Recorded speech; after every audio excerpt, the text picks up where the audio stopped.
बादल कितना नीचे है और गांव के ऊपर से उड़कर आ रहा है, तो क्या किसी को भी देखने से अजीब नहीं लग रहा कि ये क्या हो रहा है। पीके को अर्थ के बारे में कुछ भी नहीं पता और ना ही इसके साथ कोई आया है। इसके पास सिर्फ एक चीज है जिससे वो वापस जा सकता है और उसे भी इसने ऐसे डाला है कि कोई भी उसे उतार सकता है और ये रिसर्च करने आया है, तो इसके पास कम से कम कुछ खाने के लिए तो होना ही चाहिए। इस बंदे ने राजस्थान की धूप में स्वेटर क्यों डाला हुआ है? और अगर मान लिया जाए कि ठंड का मौसम है तो मूवी में जग्गू उसी दिन इस जगह पर आती है और पोस्टर पर डेट 5 जून 2013 लिखी हुई है, मतलब मौसम गर्मी का ही है। पीके इसके देखते ही देखते बहुत ही जल्दी इतने ज्यादा डिस्टेंस ट्रेवल कर लेता है। पीके का रिमोट उसके भागने से बंद सा क्यों हो जाता है? इस सीन में शैडो राइट साइड में है, फिर अचानक लेफ्ट साइड पर हो जाती है। इस सीन में रेडियो इसकी बाजू पर है, फिर अचानक से इसके हाथ में आ जाता है। इस चोर को बच्चों के खिलौनों जैसे दिखने वाली चीज में इतना इंटरेस्ट क्यों है जो उसने अपना रेडियो फेंक दिया? तो इन दोनों के पास 4 यूरोस कम रह जाते हैं। तो जग्गू इस आदमी को अपनी घड़ी का ऑफर देने की बजाय इसको अपनी घड़ी का ऑफर देती है। जग्गू ने अपनी साइकिल पर लॉक लगाया था, तो सरफराज उसे इतनी जल्दी चलाकर कैसे ले गया? और अगर आपके पीछे सिक्योरिटी वाले पड़े हों तो आप अपनी साइकिल किसी को भी चलाने दोगे जो आपसे कुछ देर पहले ही मिला है। और सरफराज साइकिल लेकर कहाँ जा रहा है? सिक्योरिटी वाले तो कब के पीछे रह गए। पाकिस्तान एम्बेसी तो ब्रसल्स में है। जग्गू को सरफराज कुछ मिनटों में ही कुछ ज्यादा ही अच्छा लगने लग गया। अब इन दोनों का प्यार दिखाना है, बस चला दो गाना, हो गया प्यार। सरफराज इतनी जल्दी नीचे से ऊपर आ जाता है, इसको धूम 4 में पक्का कास्ट करेंगे। जब तक जग्गू इसके पास पहुंचती है तब तक सरफराज पूरी बिल्डिंग घूमकर उसके पास पहुंच जाता है, सिवाय तपस्वी जी की चीजों को छोड़कर। जग्गू की बचपन की सारी चीजें ब्लैक एंड व्हाइट थी, इनमें तो सच में कोई शक्ति है। जग्गू के पिता लैपटॉप लेकर आए और इन्हें उनकी समस्या पहले ही पता है। सरफराज एग्जैक्टली उसी टाइम पर आता है जब जग्गू लैपटॉप बंद कर देती है। कोइंसिडेंस कि इस लड़की से जिस लड़के की शादी हो रही है उसका भी देश और धर्म अलग है और वो लड़का भी इसके जग्गू को बिल्ली पकड़ाने के बाद आता है। अगर अच्छी न्यूज नहीं है तो कुत्ते का सुसाइड दिखाने वाली क्या बात है? इससे अच्छा 4-5 लोगों की किसी टॉपिक पर बहस दिखा दो। पीके एक नोट निकालता है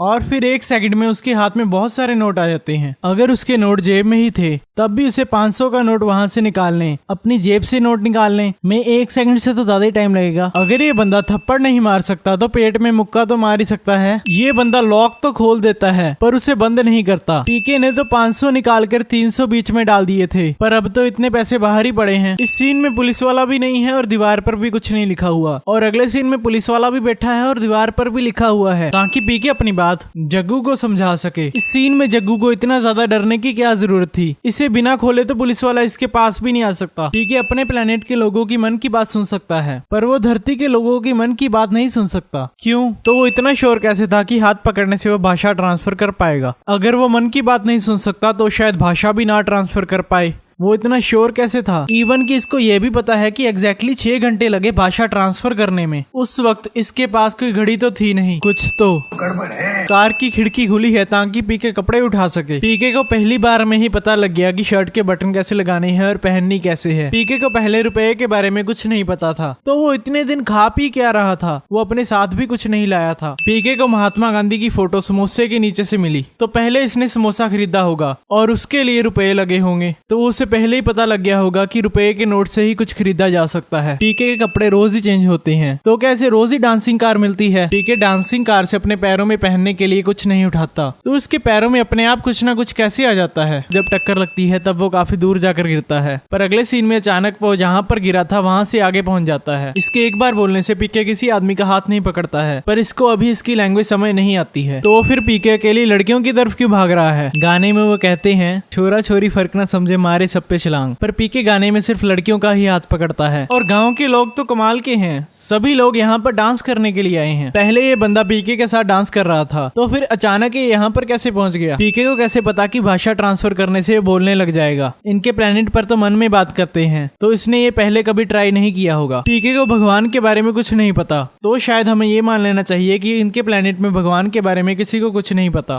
पर पीके को बैटरी के बारे में पता है। इस सीन में वो बैटरी के बारे में बात कर रहा है, पर मूवी के एंड में हमें पता लगता है कि पीके प्लेनेट में बैटरीज है ही नहीं। तो अगर पीके को बैटरी का पता है तो इसका मतलब जो फुलझड़िया को पता है वो पीके को भी पता है। तो ये तो हो ही नहीं सकता कि फुलझड़िया को भगवान के बारे में ना पता हो। इसका मतलब पीके जहाँ भी जाता है उसे एक ही चीज बोलते हैं, पीके है क्या या पीके हो क्या। ऐसा भी तो बोल सकते हैं, ज्यादा पी रखी है क्या? इतना ज्यादा ना पिया करो। इस सीन में पीके बोलता कुछ और है और आवाज आती है सूली पर। पीके इतनी जल्दी भूल जाता है कि वो पहले चर्च में गया था। पीके के पीछे इतने लोग भागे पर उसे कोई भी पकड़ नहीं पाया। पीके सिर्फ 3 लड़कियों को कहता है कि आपके पति मर गए हैं क्या? तो उसके पीछे इतनी सारी लड़कियां क्यों पड़ जाती हैं? जब पीके के पीछे लोग भागते हैं तब वो एक ही बस में चढ़ता है, नंबर 1279। उसे यही बस क्यों मिली है? ओके, तो पीके को जो भी सैड लगता है उसका वो हाथ पकड़ लेता है। वो उससे सीधा पूछ भी तो सकता है। और जो लोग पीके को पीट रहे हैं उनके खुद के दांत निकल रहे हैं। अब ये सब पीके के पीछे क्यों भाग रहे हैं? टॉयलेट के अंदर जाने के पैसे लगते हैं तो किसी ने इनसे पैसे क्यों नहीं लिए? इतने सारे लोग पीछे के रास्ते से आए हैं पर पीके सीधा इस रास्ते से अंदर घुस गया और इसे किसी ने भी नहीं रोका। और ये बंदा तो कुर्सियों के बीच में से निकल रहा है, फिर भी इसे किसी ने नहीं रोका। पीके को अपने आप को लकी समझना चाहिए। अगर ये रिमोट किसी आम इंसान को मिलता तब तो इसके मिलने के चांस ही नहीं थे। पीके के अलावा किसी को भी इसके ऊपर से निकल कर यहाँ पर खड़ने की इजाजत नहीं है। अब ये क्या है भाई? ये बंदा क्या कर रहा है? वाओ,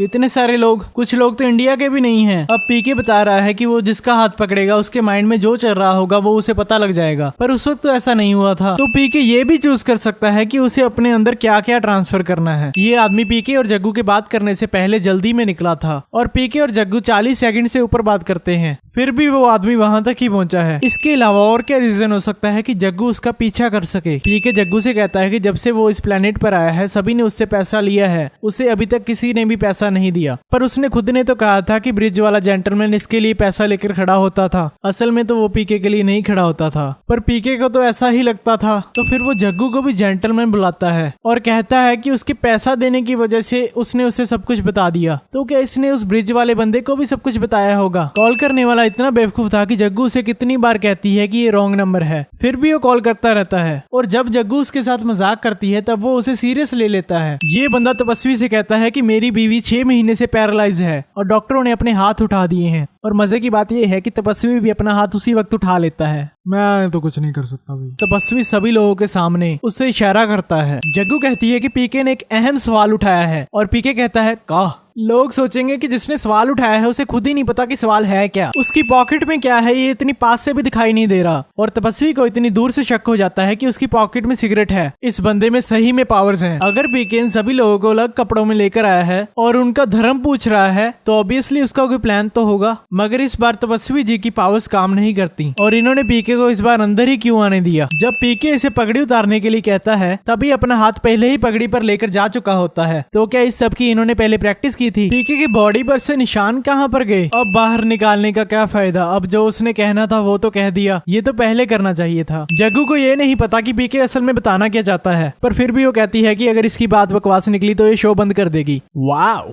पीके कहता है कि इस कॉलेज में एग्जाम चालू है, पर उसे कैसे पता कि इस कॉलेज में एग्जाम चल रहा है? इसको पीके की आवाज सुनाई दे रही है जबकि कैमरामैन कितनी दूर है और पीके ऊंची नहीं बोल रहा। नीचे लिखी हुई न्यूज अचानक चेंज हो जाती है, फिर से अचानक न्यूज चेंज हो जाती है, फिर से इसे देखकर किसी चीज की याद आई, द ग्रेट इंडियन सर्कस। पीके की तो हैंडराइटिंग भी अच्छी है, पर इसको लिखना किसने सिखाया? अगर ये मान लिया जाए कि फुलझड़िया को इंग्लिश भी आती थी, पर लिखने के लिए तो प्रैक्टिस चाहिए ना। इसका मतलब अगर ये किसी बार्बर का हाथ पकड़ेगा तो इसे बाल काटने आ जाएंगे। इस सीन में जग्गू के हाथ में से कार्ड्स अपने आप गायब हो जाते हैं ताकि पीके उसके हाथों को पकड़ सके। इस सीन में इस ट्रेन के साथ खड़ी ट्रेन अचानक अपने आप गायब हो जाती है। इस ट्रेन का नंबर है 12290 जो नागपुर से मुंबई जाती है, पर इन्हें तो दिल्ली जाना था। और पीके यहाँ पर क्या कर रहा है? बॉम्ब ब्लास्ट से पीके जिस जगह पर बैठा था वो टूट जाती है, लेकिन पीके को कुछ भी नहीं होता। इस बंदे को इस सबसे कुछ लेना देना नहीं है। अब देखना टीआरपी कहाँ पर जाएगी।